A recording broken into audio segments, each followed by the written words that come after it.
Wellmad Development Foundation ekitongole ky'obwannakyewa ekyajja okuyamba abakyala n'abavubuka abeegatta mu byobusuubuzi n'obulimi okwetooloola eggwanga nabo basobole okuganyula mu mirimu gyabwe.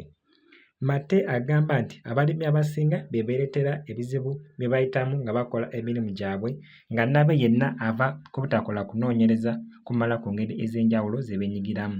Oba abatuguza ebintu bye tugula ebiva mu malimiro gaffe, ebintu ebisinga biba nga si tebiri ku mulembe omuntu omulala gw'asobola okusuubira.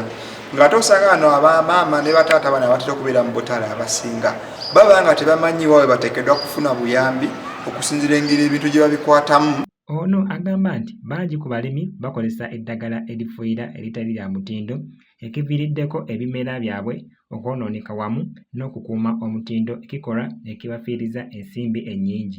Osanga abasinga nti bagula eddagala eriweddeko n'eddagala eritakola ki eritateekeddwa kubeera nga balikozesa mu kaseera ako engeri gye batega okulimwa engeri gye balimamu. N'osanga nti tugambe ng'omulimi w'ennyaanya asanga nti ennyaanya zookezeddwa n'eddagala lyakoze kye lyafuuwiddeko kuba eddagala lyakozesa liba si ddagala ddambulukufu bulungi. N'osanga nti abalala ensigo gye baguze si nsigo nnungi esobola okuba nga egumira omusana gwaffe guno guli mu Uganda naddala mu byalo eyo enkuba erwawo okukola ki okutonnya. Audu Mugera ssentebe w'abalimi n'abasuubuzi mu kibiina kya Busega Kyengera, ekibiina ekigatta abasuubuzi n'abalimi akubirizza abantu okwettanira ebibiina eby'obwegassi.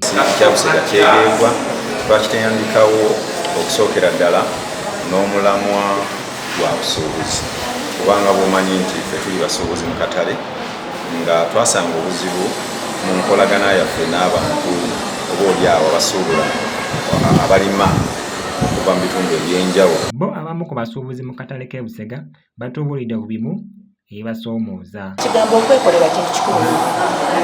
Ekigambo okwekolera kintu kikulu nnyo. Toyinza kubanga tokola n'osonga mu kindaazi ky'omuntu okiguze eki ofuna bulungi so n'abakyala bakyatudde ewaka bane mukolayo ki kiki tukole obutale bwe buli. Bizinesi zandibadde embi naye kapita atugulamu nnyo.